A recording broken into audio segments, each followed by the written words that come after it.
If all you have is emotions, you have a life of suffering. If all you have is an intellect, you have an empty life devoid of meaning.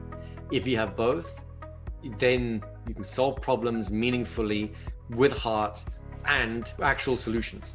And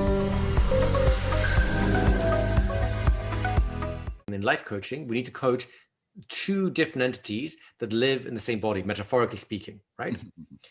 We need to coach the mind, the intellect, the social self, and we need to coach the heart, the emotions, and for our purposes here, the true self, right?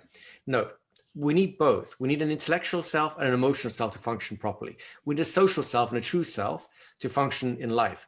If all you had was a true self, then you'd function really well sitting off in a cave, away from everyone, and be totally happy with yourself, right? But the minute you walk down the mountain into the village, that's when life becomes suffering again, because everyone around you seems crazy because they're all stuck in their social self. And a true self sees that and doesn't get it, doesn't know how to relate to them. You can't relate to other people that way. If you're too stuck in your social self, on the other hand, and you obscure your true self, you become like Richard's client over time, who you just lose the zest for life. You're doing all the right things, all the right moves, everything you're supposed to be doing, and somehow life isn't working out. Why isn't it working out, right? Because your true self is not engaged in it.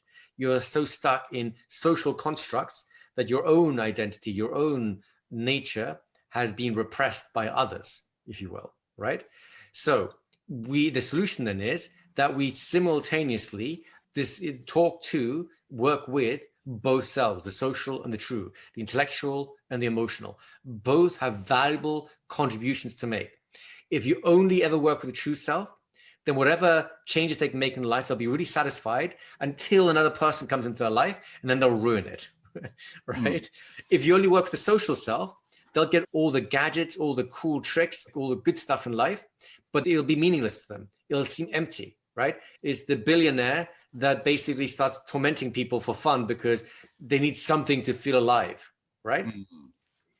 If you get both selves included in your coaching process, then you have the makings of a powerful, self-reliant human being that can be caring, that can work with others, that knows their limitations, that knows when the difference between enabling and helping, right? Because they've learned it from within themselves, and their social self is clued up enough to know that they power it from the true self, and then they massage it in with their social self. Remember, the social self is the WD-40 of society, right?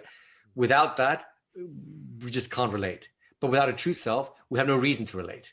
So we need to approach both sides. Does that make sense, guys? Yes. Right? Any questions on this idea of multi-level coaching? Of course, we'll get into that more as we get into the actual questions. It just sounds to me, with that description you just gave there, I'm thinking this leads to happy, self-actualized individuals.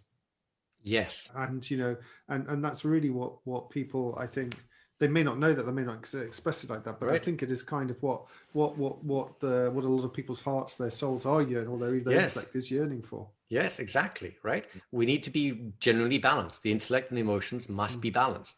If all you have is emotions, you have a life of suffering. If all you have is an intellect, you have an empty life devoid of meaning. If you have both, then you can solve problems meaningfully with heart and actual solutions. You don't just do things because they feel good. You do things because they are right and they feel good. You get the idea? If you found this insightful, make sure to subscribe for more fascinating discussions on the power of the mind and hypnosis.